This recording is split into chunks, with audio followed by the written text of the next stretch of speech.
Assalamualaikum warahmatullahi wabarakatuh.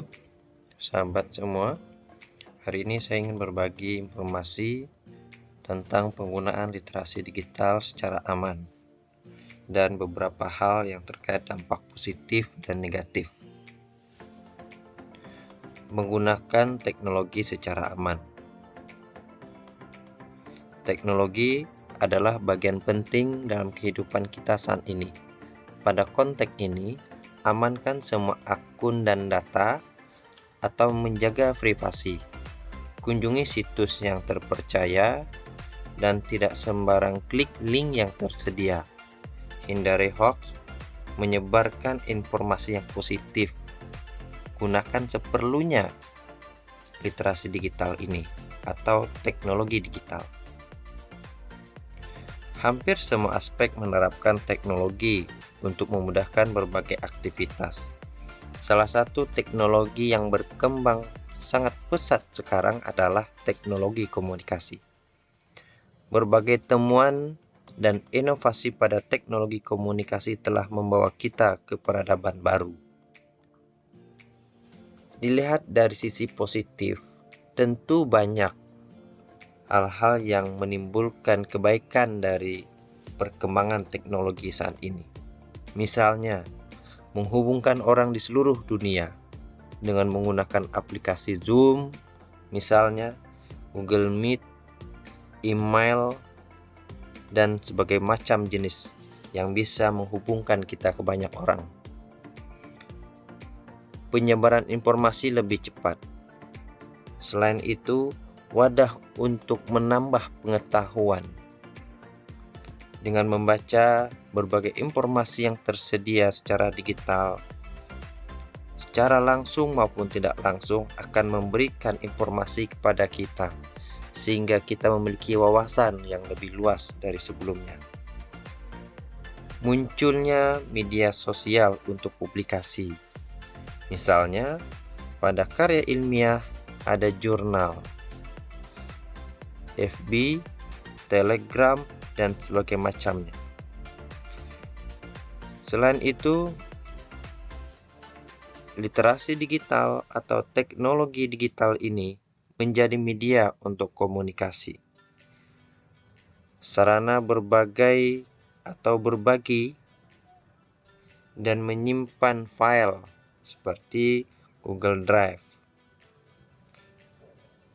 Memajukan dunia pendidikan, kesehatan, ekonomi, olahraga, dan lain-lain. Hal ini mendukung untuk mendapatkan informasi secara luas dalam berbagai bidang.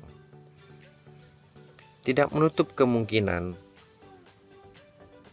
mampu membantu orang mencari lapangan pekerjaan.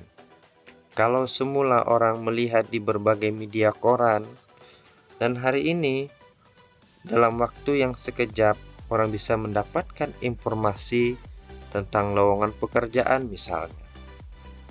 Ini bahagian di antara banyaknya dampak positif yang dihadirkan dengan perkembangan teknologi yang ada saat ini. Namun demikian, tentu ada juga dampak negatif. Misalnya, adanya konten dewasa, tersebarnya berbagai informasi palsu, menampilkan sisi kekejaman misalnya. Itu bisa kita lihat di berbagai media, atau bahkan penipuan.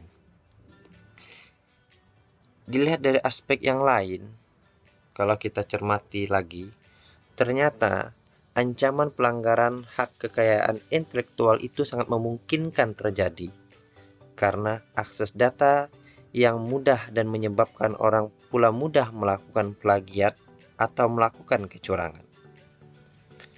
Ancaman terjadinya pikiran pintas seperti terlatih untuk berpikir pendek, kurang konsentrasi, tidak lagi kritis, bahkan tidak memiliki bank pengetahuan pada dirinya karena beberapa informasi tersimpan di teknologi, misalnya di gadget atau di laptop, atau di sisi lain tersimpan di berbagai media.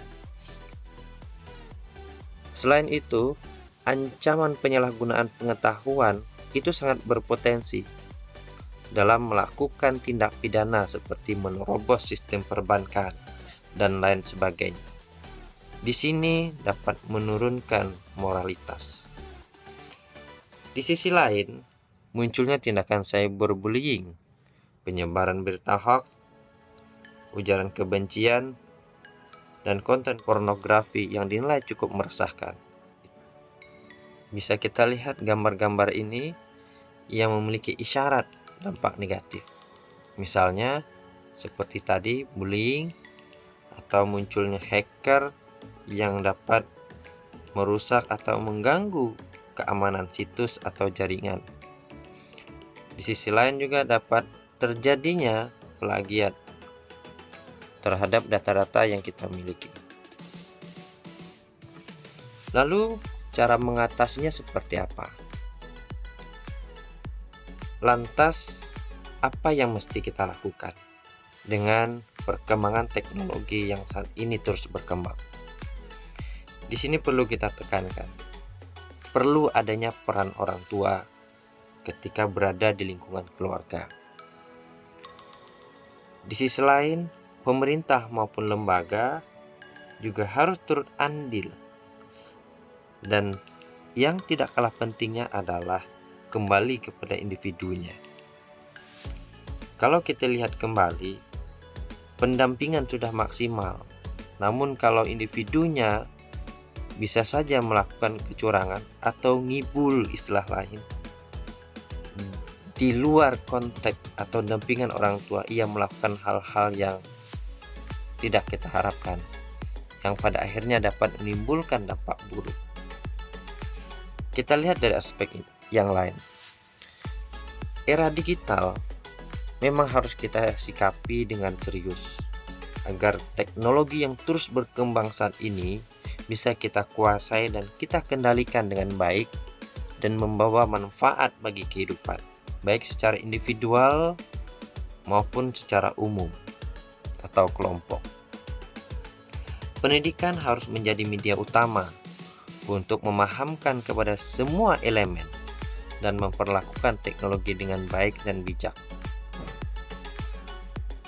Orang tua juga harus mengontrol sikap anak-anaknya terhadap teknologi dan ruang akses yang mereka tuju.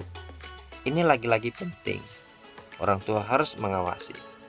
Apalagi hari ini hampir semua generasi memiliki gawai atau gadget atau smartphone, di mana seluruhnya bisa ia akses tanpa terkecuali.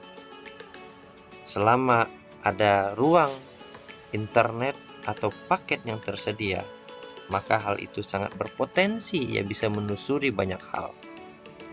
Orang tua harus memawas diri pada konteks ini.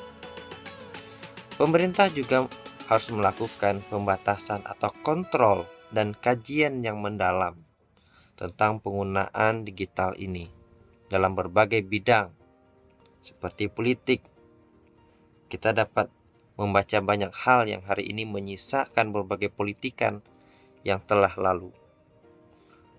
Ada buzzer, ada orang-orang tertentu yang mengiring opini yang menyudutkan sesuatu sehingga seolah-olah seseorang itu telah melakukan yang demikian, atau yang lebih tepat menggiring opini yang sesungguhnya, yang semula kita tidak percaya, bisa percaya. Yang semula kita meyakini, bisa tidak yakin.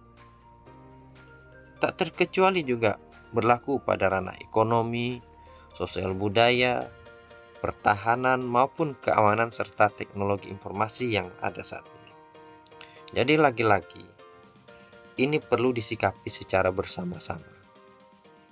Baik, pada konteks ini, maka perlu kita sadari secara bersama bahwa kecerdasan emosional yang didukung dengan akal dan nalar itu adalah kontrol utama dalam hal menjaga keamanan. Terima kasih. Assalamualaikum warahmatullahi wabarakatuh.